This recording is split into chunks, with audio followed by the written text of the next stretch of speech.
현재 하반기 시장은 여러분들이 생각하시는 것보다 상승장이 혹시 또 더 이어질 거라는 분들이 많을 텐데, 제가 보는 견제에서 이제 하락장이 시작됩니다. 가끔 우리 부동산 전문가들 중에 상승하시는 분들의 어떤 논리에 해외도 막 부동산이 오르고 있다는 얘기를 많이 하잖아요. 근데 실제 해외도 지금 붕괴 직전입니다.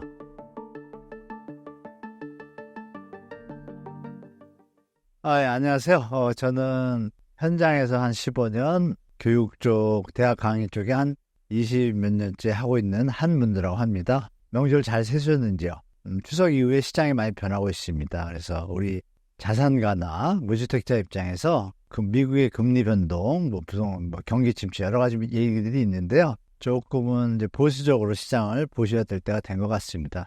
여하튼 제일 중요한 건 건강입니다. 우리 심사임당 구독자, 시청자 여러분, 항상 건강이 행복의 1번입니다. 감사합니다. 현재 부동산 시장 상황 어떤가요? 현재 시장은 이제 변화의 변곡점이 시작됐습니다. 다 아시겠지만 이미 6월, 7월, 8월에 정부의 정책상 정책금리라고 그러죠.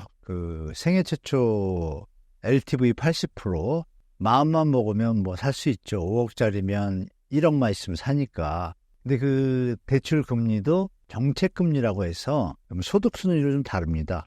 최하 2%에서 최고가 한 3.35 정도. 그러니까 코로나 당시에 주택담보대출하고 거의 비슷합니다. 그러니까 이제 그 부분이 왜 이렇게 담보대출이 저렴한가? 생애 최초일 경우에만. 이게 이제 정부 정책상 명분이 있죠. 생애 최초니까 정부에서 이자 차이를 그 당시에 1월부터 8월까지 정책금리 말고 일반 대출금리는 제일 저렴할 때가 3.78이었습니다. 그리고 보통 4.5에서 5% 이렇게 갔거든요. 차이가 많잖아요. 그러니까 이 부분을 이제 대대적으로 시장에는 보도가 안 됐지만 이 아름아름으로 부동산 사장님들이 얘기해 주시거나 이래서 정보들이 이제 공유가 되면서 특히 여러분들이 아시는 DSR 적용이 나중에 된다 이런 얘기까지 겹치면서 그러면 6, 7, 8월에 빨리 집을 사는 게 이자가 좀 저렴한 걸 쓰겠구나 해서 이제 좀 거래량이 많이 터졌습니다. 전국적으로. 서울은 더 터졌고요. 근데 중요한 건 이제 그 다음에 9월 1일부터 스트레스 DSR 이거와 상관없이 가격이 많이 올랐잖아요. 많이 오르니까 여러분 기억하시는 2022년도 초, 21년 말 이때 많이 올랐을 때 거래량이 줄기 시작했습니다.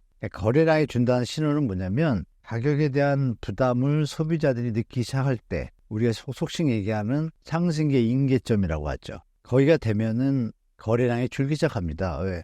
이거는 쫓아가기 너무 부담스럽다고 느끼는 대중들의 합리적인 생각들이 들기 시작해요. 로버트 루카스가 얘기한 어떤 환경에 오더라도 이건 좀 아니다라고 생각하는 사람들이 많아지면 그게 이제 합리적으로 그 시장이 형성되겠죠. 그게 8월 중순부터 시작됐어요. 중순부터 시작되면서 제가 그림 하나 보여드릴게요. 서울 보시면 7월 거래량이 8,500개고 이 6월 거래량도 7,200개였습니다. 그런데 지금 보시면 8월에 오늘 날짜 9월 25일 기준으로 할 때 방송 촬영 날짜 기준으로 할 때는 5,795를 찍었어요. 그러면 3, 4일 남았거든요. 신고 기간이. 그럼 3, 4일이면 암만 해도 5, 600개밖에 안 나와요. 최고래도. 그러면 6,000 몇백 개 나올 거예요. 최고가. 그러면 벌써 2,500개가 줄었잖아요. 한 25%, 30% 감소한 거예요. 상승의 끝장인 거죠. 그런 와중에 여러분들이 아시는 왔다 갔다 정신없는 아시죠? 엉망진창 이복현 금융감독원장의 왔다 갔다 12번씩 금리 올렸다 내렸다 규제했다 안 했다 이게 혼란을 일으켰어요. 규제를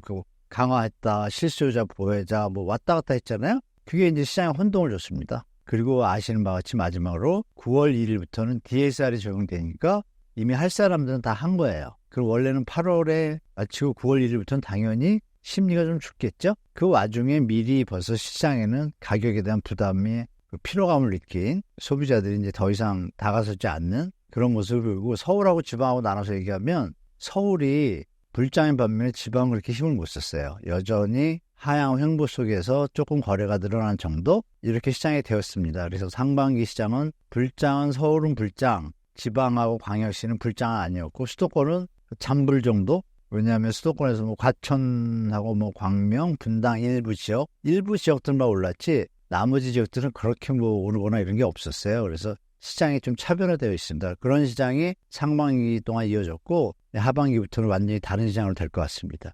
하는 10월 금리 인하 가능성에 따라 향후 집값은 어떻게 전망하시나요?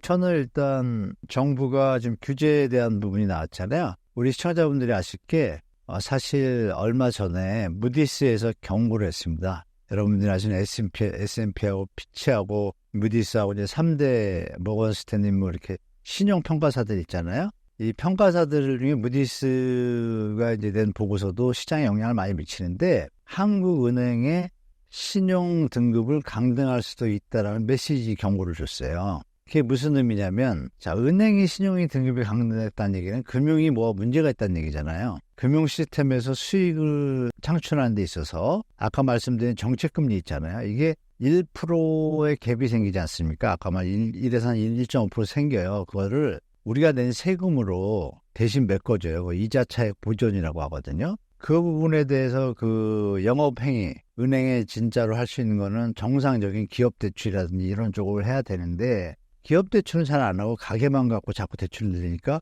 가계부채가 늘어나잖아요. 그럼 언젠가 문제가 터질 거라는 게 예상이 되니까 전반적으로 뭐 여러분들이 뭐 아시는 분도 계시겠지만 유동성 체크나 뭐 건전성 비율, 자기자본주의 이런 책 다 해보니까 조금 문제가 있다고 생각하니까 신용등급을 낮추겠죠? 신용등급을 낮춘다는 얘기는 은행의 조달금리가 올라간다는 얘기예요. 그러면 우리 대출금리가 또 올라가요. 환율도 안 좋고. 국가적으로 이거는 경고를 내린 거랑 똑같아요, 사실. 그런 부분이 화들짝 놀란 것 같아요. 이 정부에서 이거 진짜 신용등급 강등되면 우리 가계부채 이렇게 막 정부에서 조금 무주택자를 명분으로 해서 좀 이 비싼 가격에도 집을 사라고 빚내서 집 사라고 막 풀잖아요. 물론 금리 이자를 우리가 낸 세금으로 메꿔주면서 사시는 분은 혜택을 받죠. 결국은 돌아서 높은 집값이 그대로 유지가 되잖아요. 이런 부분에 대해서 정부도 하는 총재께서 계속 얘기를 했잖아요. 좀 문제 있다 여러 가지 얘기를 했잖아요. 그런 거에 대해서 정부도 어느 정도 동조한 것 같아요. 최근에는 동조를 했기 때문에 계속 전세 조건부 대출, 뭐 규제, 여러 가지 주택담보대출도 조금 조건을 강화시키고 심사를 강화해라. 이런 패턴으로 완전히 바뀌고 신용대출도 강화해라. 마이너스 통장도 한도를 줄여라. 여러 가지 다방면에서 말은 자율이라고 했지만 그 자율이 아니거든요. 정부가 공식적으로 발표만 안 했지 이렇게 했으면 좋겠다라고 얘기하면 금융기관에서 당연히 따르겠죠. 그런 상황에서 벌어졌다는 얘기는 뭐냐면 가계부채 심각성에 대해서 정부도 이미 인지를 한 거예요. 그리고 소매 판매가 지금 감소한 지 한 7개월째인데 저번에도 한번 말씀드리면 ABC 분석 리포트라고 있어요. PC카드사에. 그 소매 판매 비율 중에 여러 항목들이 거의 90%가 소매 판매 그 카드 사용액이 다 감소를 했어요. 7개월째 연속. 그러면 이거 그동안 이런 일은 별로 없었거든요. 소비 둔화, 뭐 내수 둔화 얘기 많이 들으셨을 거예요. 그게 지표로 이제 막 나오기 시작한 거예요. 그러면 생각해 보십시오. 그 가계부채가 늘어나서 이자를 내는 돈이 많아져서 쓰는 돈이 적어져서 둔화가 되기 시작한다. 그러면 원래 기업들, 원래 사람을 채용해가지고 빵을 10개 팔려고 만들어놨는데 빵을 만들려고 직원이 셋을 뽑았는데 빵이 10개가 아니라 자꾸 줄면 어떻게 돼요? 비용이 많이 들어가고 수익이 주니까 사람을 하나 해고해야 되겠죠. 매출은 줄고 실업이 늘겠죠. 이게 이제 경제의 악순환의 단초거든요. 이거를 미리 이미 다 감지한 것 같아요. 감지해서 저는 뭐 2, 3년 전부터 말씀을 드렸고 그 부분 때문에 정부에서 쉽사리 올해같이 이렇게 과감하게 돈을 투여해서 이 높은 집값을 유지하려는 정책을 계속 유지하기는 힘들다고 봐요. 비판들이 많이 나오고 있거든요. 집값 잡겠다고 대통령을 뽑았는데 집값이 안 잡히니까 서울, 수도권 특히 지방은 조금 자연적으로 조금 조정이 다 됐어요. 그런 상황이 이어지기 때문에 하반기에는 이제 그 힘이 이제 다 약해졌다고 보고 제가 볼 때는 그러면 하반기 시장은 분명히 자연적으로 이렇게 하락 분위기가 형성이 됐고 심리도 이제 이미 가라앉아 있습니다. 어느 정도. 지방은 또 입주 물량이나 미분양이 계속 존재하잖아요. 그래서 그 해소가 되기 전까지는 시장이 쉽게 살아나지 못합니다. 다만 서울은 여러 가지 뭐 지방 소멸, 뭐 똘똘한 채, 뭐 여러 가지 막 그 이슈들을 이슈몰이를 하면서 서울의 강남 3구하고 마영성을 필두로 좀 많이 올랐잖아요. 근데 서울도 서울의 주변 지역 15개 구는 8개 구거든요. 마영성, 강남 4구면 7개잖아요. 그 동작구가 좀 움직였어요. 더 넓히면 서대문구까지 좀 움직였거든요.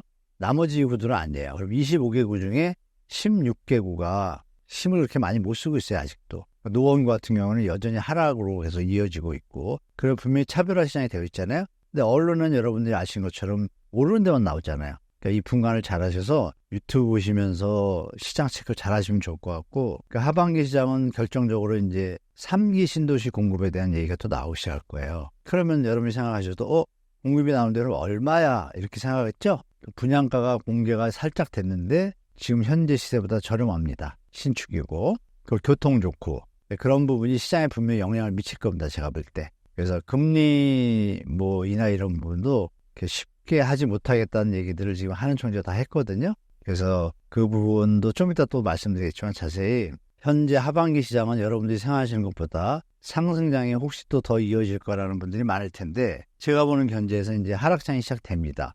그 폭이 어느 정도일지는 모르겠어요. 다만 여러분들이 또 염두에 두실 게 중동 리스크가 또 생겼잖아요. 레바논 사태 이런 것들이요. B 이런 걸로. 그게 확전이 되거나 이러면 시장 많이 안 좋아집니다. 특히 한국은. 제가 볼 때 그렇습니다. 그렇게 생각하시고 시장에 대처하는 게 좋을 것 같습니다. 추가적으로 말씀드릴 게 이제 질문이 금리 인하에 따른 집값 전망을 말씀해 주셨는데, 좀 아까 말씀드린 것처럼 정부에서 정책 금리를 써서 좀 저렴한 금리를 요구하는 불장이 일어났다 그랬잖아요.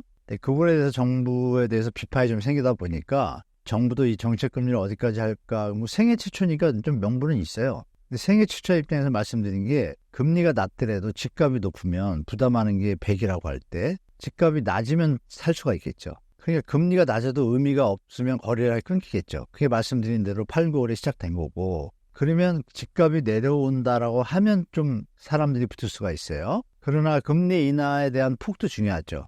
0.25 정도밖에 내려도 안 내릴 것 같아요. 제가 볼 때. 어쩌면 10월 달에 안 내릴 수도 있습니다. 한은 총재가 말씀하신 워딩을 제가 하나 보여드릴게요. 한은 총재가 한 말씀을 지금 보시면 한은 총재께서 하신 얘기입니다. 보시면 이 통화정책 통화신용 정책 보고서가 1년에 2번 나오는데요. 최근에 이제 9월 달에 또 급발표면 한 번씩 더 나오기도 해요. 하는데 9월 달에 보시면 이 전체 내용 중에 요점입니다. 요점을 제가 요약해 드린 건데 9월 12일 날 나왔는데 보도는 많이 안 됐습니다. 보시면 이 표현이 있습니다. 주택시장과 가계부채는 주택공급, 정책금융, 거시 건전성 규제, 금리 등 다양한 요인에 영향을 받는다. 따라서 과도한 금리 인하 기대라고 하잖아요. 우리가 기대하잖아요. 부동산 가격 상승을 부추기고 가계부채 증가세를 확대시키는 요인으로 작용하지 않도록 통화정책을 운영하겠다. 작용하지 않도록 금리정책을 운영하겠다는 얘기예요.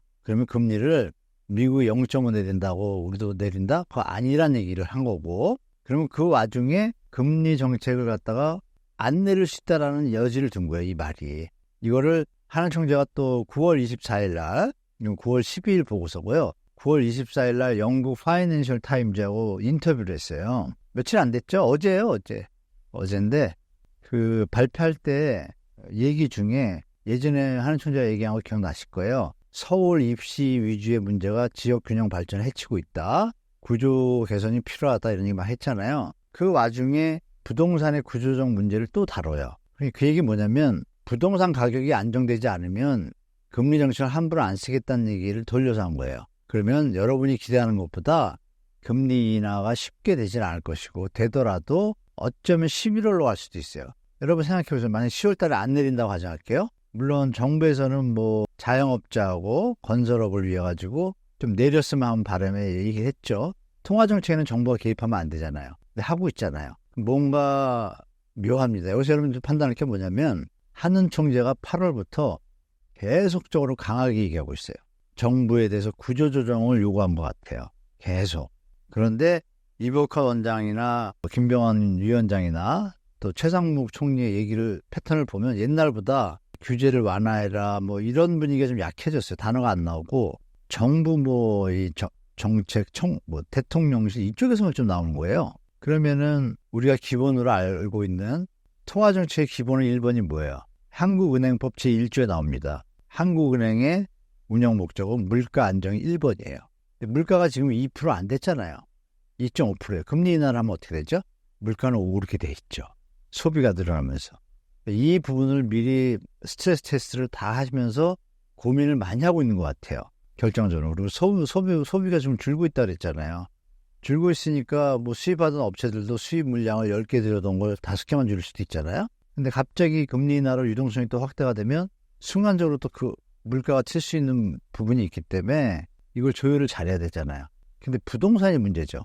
지금도 가계부채가 문제가 있다고 계속 세계에서 경고를 받는데 여기다가 또 이걸 가지고 하는 총재께서는 0.25만 올리는 이유가 경제를 위해서 내리지만 부동산 쪽에 있는 기득권들이나 투자하시는 이런 양반들이 이걸 펌핑을 하잖아요. 언론들이 특히. 기러기님들이 많이 그러죠.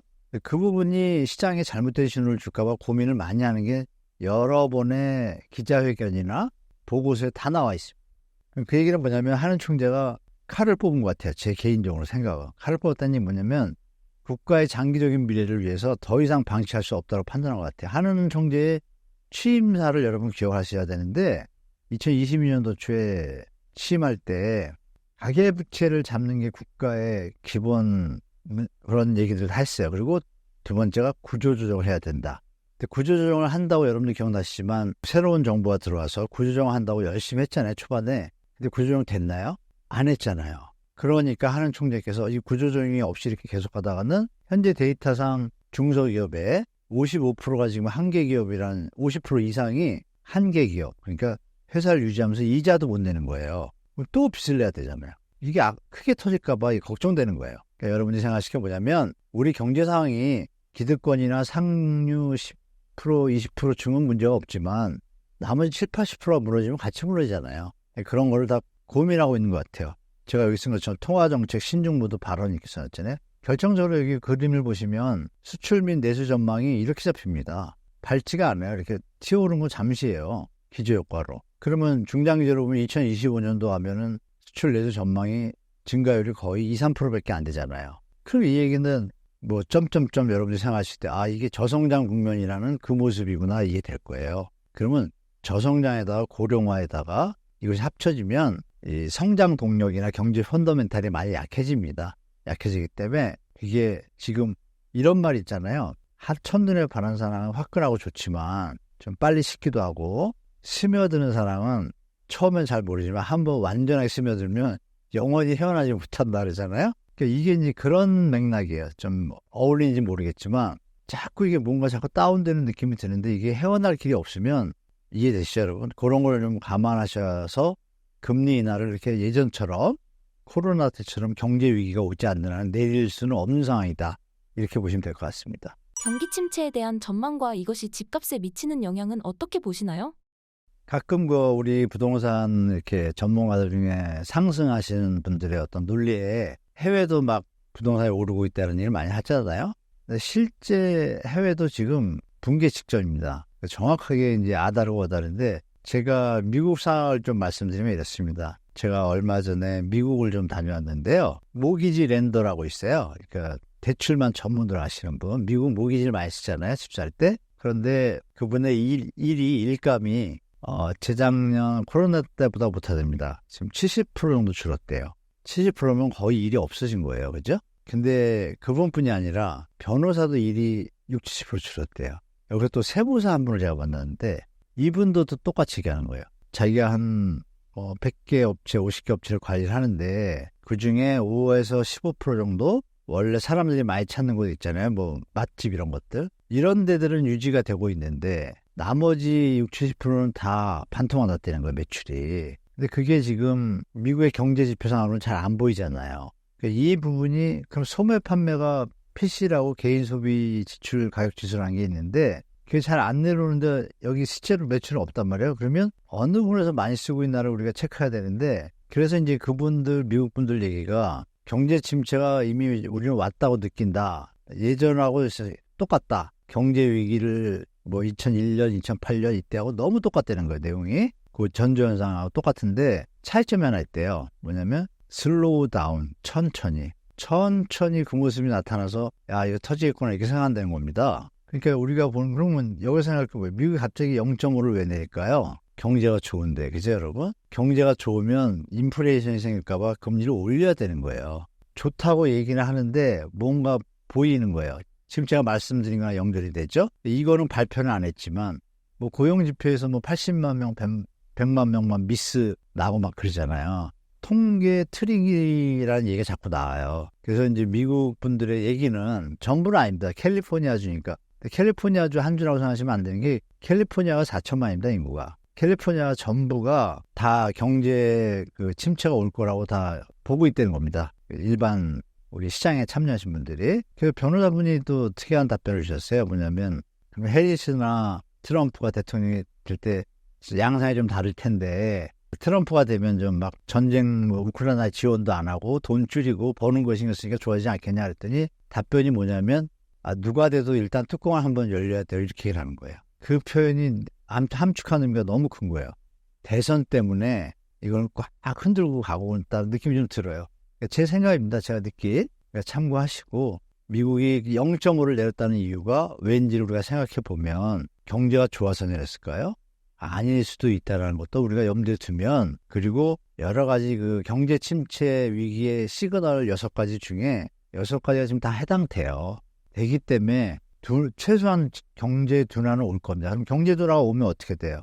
미국에서 집을 많이 팔려야 되는데 아까 말씀드린 미국 주택 가격은 좀 올랐습니다. 그런데 희한한 거는 아파트가 있어요. 아파트하고 미국은 콘도가 있고 단독주택이 있는데 단독주택을 주로 제일 1번으로 치고 도심지에서 이제 단독주택이 없다 보니까 아파트가 있는데 아파트는 임대만 하는 걸 아파트라고 부르고요. 똑같이 지었어도 아파트를 지었는데 분양을 하면 소유권이 개인한테 가면 그거는 이제 콘도라고 불러요. 그러면 이제 임대 시세가 중요하겠죠. 임대 시세가 지금 거의 20% 빠졌습니다. 아이러니한 거예요. 단독주택 가격은 올랐어요. 올랐는데 말씀드린 대로 대출이 없다니 뭐예요? 거래량이 없다는 얘기예요. 우리랑 좀 비슷하죠.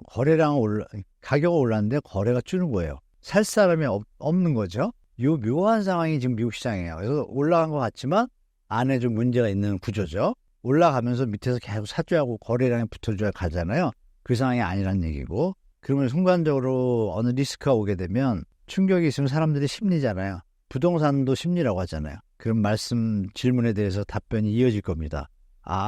어떤 트리거들이 하나 터지면 심리가 가라앉겠구나? 그러면 부동산도 자산의 한 가지인데 버틸 수 없겠죠? 그럴 가능성이 지금 존재하는 거예요. 레바논 사태도 그렇고 미국도 그렇고 이런 거를 우리가 무시할 수는 없잖아요. 참고하시고, 지금의 어떤 주택가격 상승이 정상인가? 정상 아니잖아요. 누가 봐도. 그러면 조정이 올 수 있는 가능성이 더 높다는데 포커스를 두는 것이 맞고, 하도 스트레스에 시달리다 보니까 부득이하게 내 집 마련에 나서는 분들의 심량도 100% 이해가 돼요. 특히 아기들이 크거나 아기들 커가지고 이렇게 방 하나씩 따로 주고 싶은 부부들은 꼭 사고 싶을 때거든요. 그런 부분이 이제 지금 요번에 이제 거래량을 붙었는데 그게 또 꺾였잖아요. 그러니까 금리 인하와 그 영향이 0.25, 0.5가 문제가 아니라 말씀드린 요점은 가격이 더 높아지면 그 0.5%, 1%의 혜택이나 부담이 주는 것이 상쇄가 돼버리잖아요. 그러니까 가격이 지금 너무 높기 때문에 제가 볼 땐 금리 인하로 인해서 시장이 뭐 펌핑되거나 이런 것들은 언론과 일부 지역에서 자전거래도 있잖아요. 가짜거래. 계약 신고만 하고서 취소하고 그런 거 있잖아요. 이게 아마 극성을 부릴 겁니다. 왜냐하면 최근에 그거 하나 있었잖아요. 그 땡땡땡 아파트 갑자기 60억 신고가 쳤는데 알고 보니까 젊은 사람이 사채를 다 쓰다가 넣었다가 해지한 사건이 있잖아요. 며칠 안 됐죠? 그런 사례를 보듯이 그걸 또 기사들은 다 썼잖아요. 갑자기 60억을 튀니까 이상해가지고 확인하니까 나오고 이런 거잖아요. 그런 게 지금 여기만 있는 것이 아니라 여러분들 예전에 기억나는 그 아파트 분여의 아파트 가격 담합 있잖아요. 이게 요즘 또 성행하고 있습니다. 이걸 정부가 잡아야 되는데 지금 손 놓고 있잖아요. 제가 볼 땐 부동산 정책에 있어서 이번 정부는 건설사에는 100점일지 모르지만 일반 서민과 무주택자에 따른 거의 빵점에 가깝습니다. 제가 개인적으로 볼 때. 이 얘기는 별도로 하고, 여하튼 금리 인하가 생각보다 시장을, 우리가 경제가 안정하고 안정적이고 미래에 어떤 뭐 인구가 는다든지 소득 분배가 잘 된다든지 이러면 금리 인하는 주택가격 상승에 100% 적용됩니다. 근데 우리는 그 상황이 아니다라고 제가 말씀드릴게요.